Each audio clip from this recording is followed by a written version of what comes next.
Joanne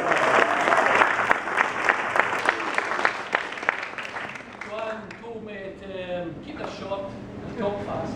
But since I won't have another opportunity to do this ever again, she's no chance of that happening. I know that the celebrant conducting this ceremony, and he mentioned some special people that couldn't be with us at this moment in time. So I'm sure that they're watching what's happening today. Joanne and Graham, with the celebrant crowd, and the rest of us. And if I could just ask if you could make a toast to absent friends and loved ones. Absent friends.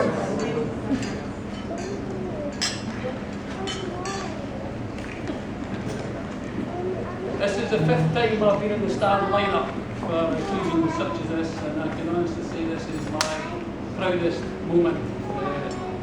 I'm speaking as a very proud father on behalf of a very proud mother, and I know that John has exactly the same feelings about the occasion. Looking at Joanne, I think she looks one in a million.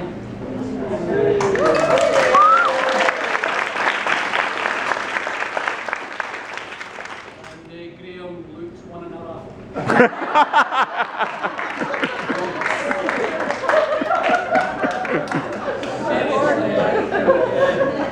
Joanne and Graham have done a fantastic job making all the arrangements for today.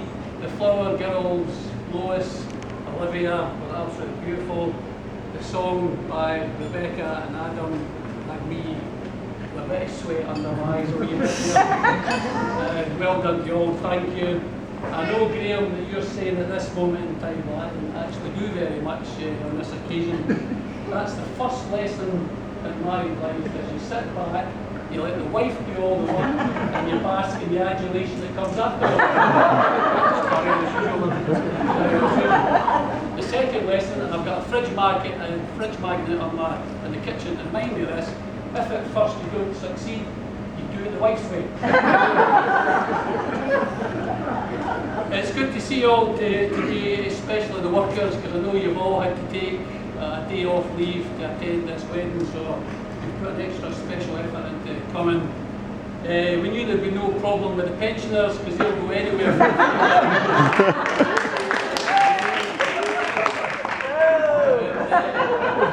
Joe has given me a list of people to mention. I have to mention Lauren, who's come all the way from Junction 6 on the M8.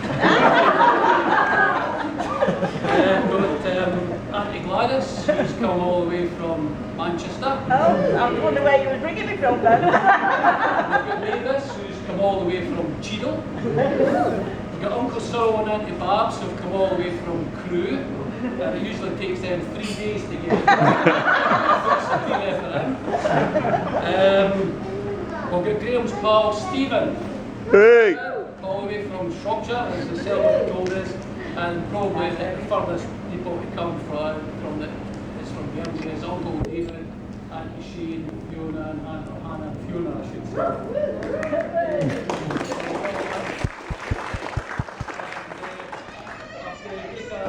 I can't quite get this right, but to make a special mention of Graham's auntie. I've not seen her, I should have point out that she's 111, I think that is.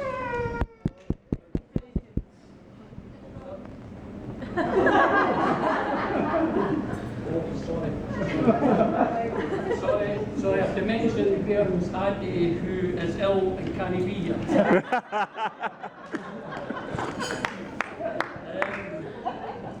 Now, Graham, you'll learn to cherish these moments. The 20th of April, 1983. I'll never forget. The 20th of April, 1983.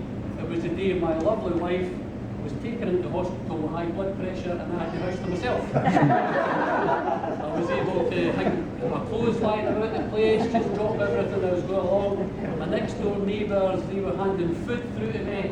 It was the best week I had in my entire life. But then they decided they were going to induce Joe, and we knew exactly the date it was going to happen. But even on that day, I had a great time. I got up in the morning, had a leisurely breakfast, I cut the grass. I went into the hospital just after lunchtime, and because we knew what was going to happen, we thought we'd tape some nice music, and perhaps when Joe was born, we'd have some lovely song from like John Denver. I know some of you won't remember Denver, like, but in our day, John Denver did all these lovely songs and everything, and we thought that would be great. I was in obviously the bathroom and everything, and I thought this was dead easy. This giving birth was a doddle. Eventually things were starting to hot up a wee bit. There were more doctors and nurses coming into the room, and there was still this soothing, lovely music in the background and all that. And it got to the moment where things were getting a wee bit tetchy, and turned out all these doctors and nurses were there because they just like to see a baby born. So. But then, just as Brian Ferry went into his wee bit of let's stick together, out popped Joanne. And her eyes were wide open. It's a girl, it's a girl. And I knew there was going to be trouble, but I didn't realise that the trouble was going to be after she was born. Because as soon as she popped out with these beautiful eyes wide open, she started crying. And she cried for about 6 months. Crying. Maureen was walking about like a zombie. I was falling asleep in lay-bys for about 3 hours because we couldn't get to sleep. And life certainly changed after that. And, but after a few months, luck would have it, Joanne lost her crying voice, but then found her talking voice. And just like Auntie Helen, she talked.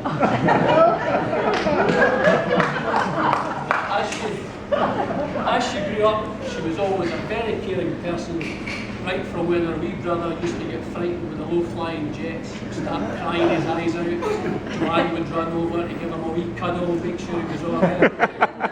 And it was no surprise to us that she went into the caring profession, and I would say that our clients should be very grateful that there's someone like Joanne managing their care package. Joanne has never changed.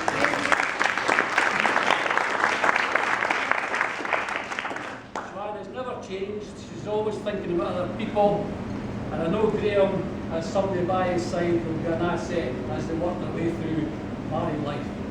At this point, normally the father of the bride is able to tell the story of how the prospective son-in-law asked for the daughter's hand in marriage. I didn't But I'm not upset, because right from the start when Joanne and Graham got together, Maureen and I could see that she was very happy with Graham, and they've been a great support to each other, and I can see they work well together, and we're delighted that they've got married.